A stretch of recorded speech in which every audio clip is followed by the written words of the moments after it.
What's going on, guys, and welcome back to another video, and welcome to your daily news report for Thursday, November 3rd. So today we got a lot of stuff that we need to break down, so let's not waste any time. Let's get right down to what we're going to discuss. First, we will go over a recent study that shows that 56% of Americans believe both parties are doing a terrible job. We will also talk about why experts believe that there is a food crisis and why this is only going to get worse. I will also address what the White House has to do with Social Security and a recent statement that they made and why it was actually pulled down. And then I will finish off with who is going to be getting some checks very soon because of their student loans.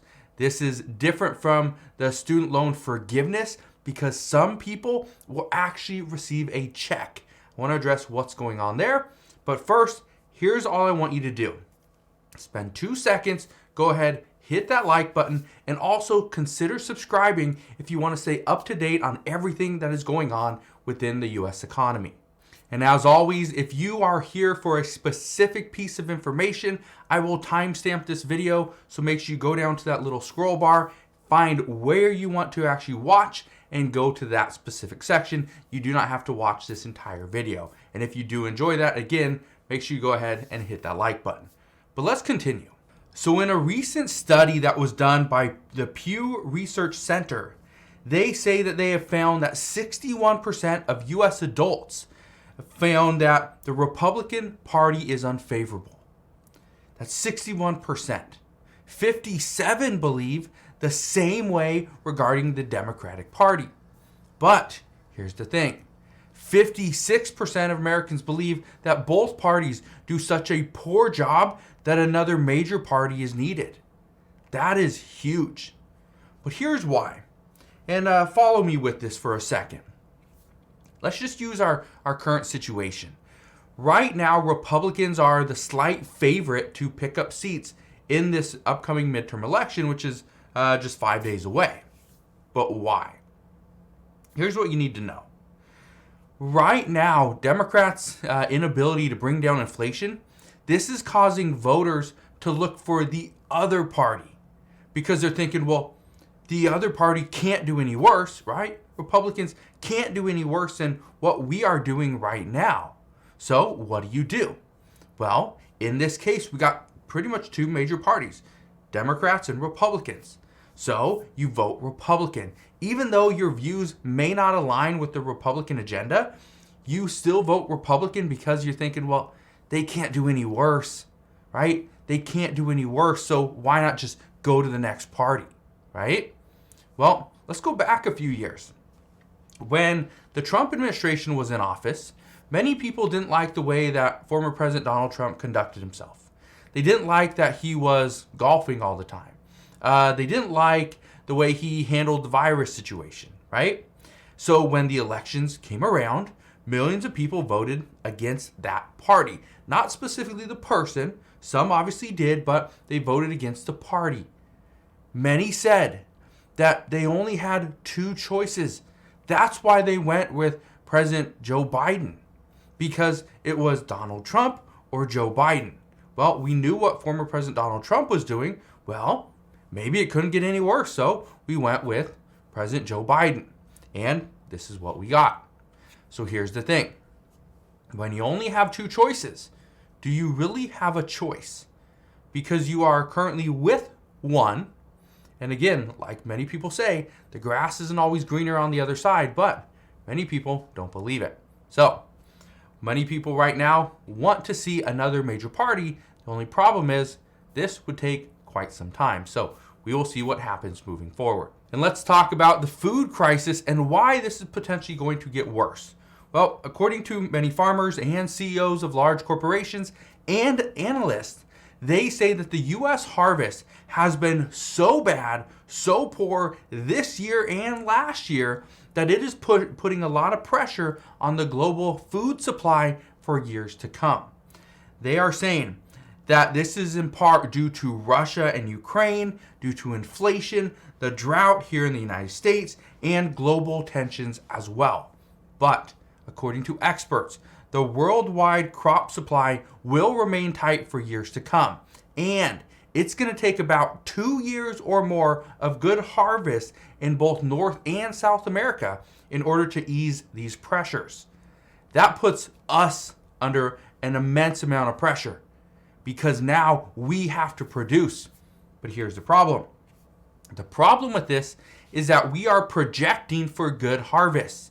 And at this time, we already know that farmers are not planting crops due to their adversity to risk.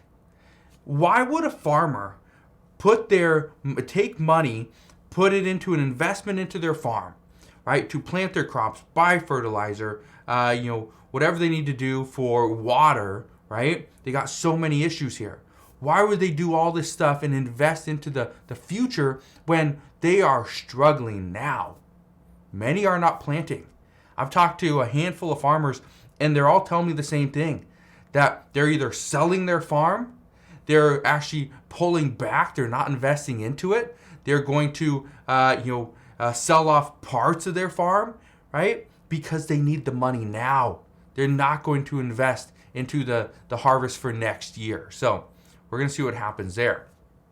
But one thing that we know, okay, is that more and more farmers believe that things are only going to get worse because we know fertilizer is up, right? It's not coming down. We know there is a drought. It's a major drought. It's impacting every single one of us here in the United States. We have seen major heat waves across the summer, and chances are we're going to see it again this next summer. And all this is just not sustainable for a small-time farmer. Some ranchers are even saying that right now we are going to see a meat recession as a result of these extreme weather conditions.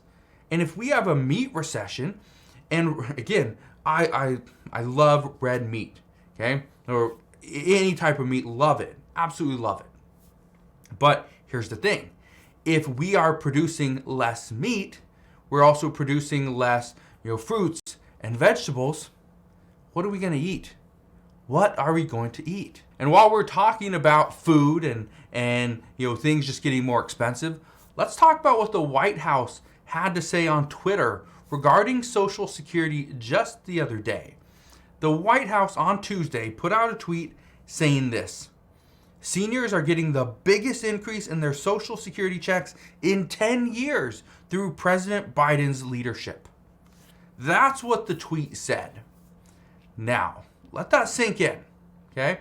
Let that sink in, because it wasn't long after this tweet was posted that Twitter added some additional context below the tweet, saying that this increase was due to a 1972 law that required automatic adjustments based on the Consumer Price Index, or the cost of living adjustment.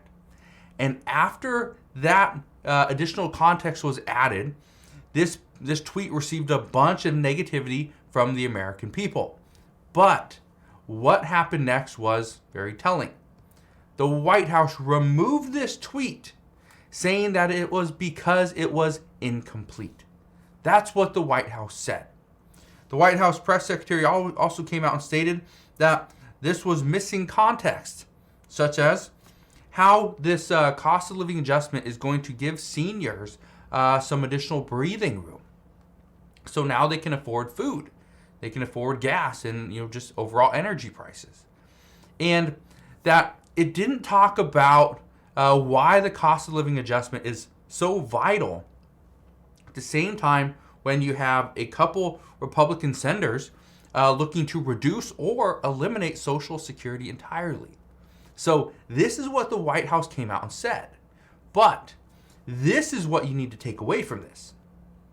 Neither party is going to have the ability to use Twitter to spread lies. We saw back, before the presidential election, we saw that, Twitter was used in a way that, some people just didn't like it. Some people were worried that Twitter was going to be used by, former President Donald Trump and the Republican Party to bash and to spread lies. Well, a lot of that was coming from Democrats. Well, now, and for the past, couple years, we have seen Republicans get the short end of the stick here, because many lawmakers were getting their tweets marked as misinformation. But now, according to reports, we are going to see with Elon Musk running the show over at Twitter, we're going to see it's going to be much more even. So, I'm not saying it's going to be perfect, but it should be a little more even moving forward. This is why we saw the White House's tweet get pulled down. It didn't get pulled down, I guess, according to Twitter. It got pulled down by the White House because it got marked as misinformation. That's big. And let's talk about the next thing that is going on with the Biden administration. And let's break down what is going on regarding payments. Here's what you need to know. We have seen over the past week where we've seen President Biden come out and say that checks are coming out within the next 2 weeks, right? But who is getting these checks? Well, here's what we know.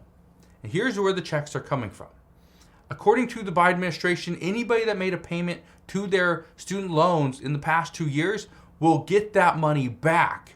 However, and there is a stipulation here, if your loan is currently less than your debt relief, then you will receive an automatic refund in the amount that you paid voluntarily over the past 2 years.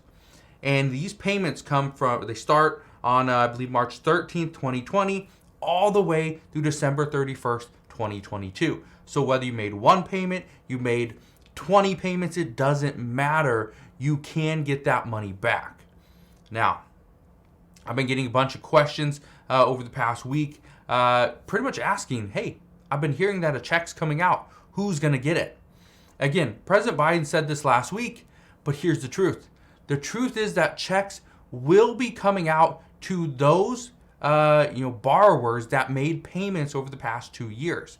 However, President Biden misspoke when he said that checks were going out for student loan forgiveness. He expects they're going to go out within the next 2 weeks because only checks that were going to go to borrowers that made payments will be sent out.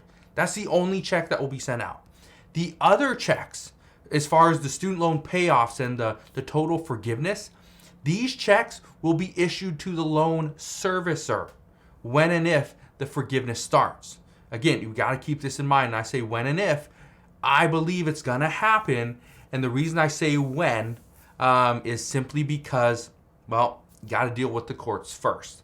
Now, some experts do believe that this is just a kind of political game, a tactic to try to slow down the Democratic Party. This is why Republicans are pushing for this right now, especially right before the election.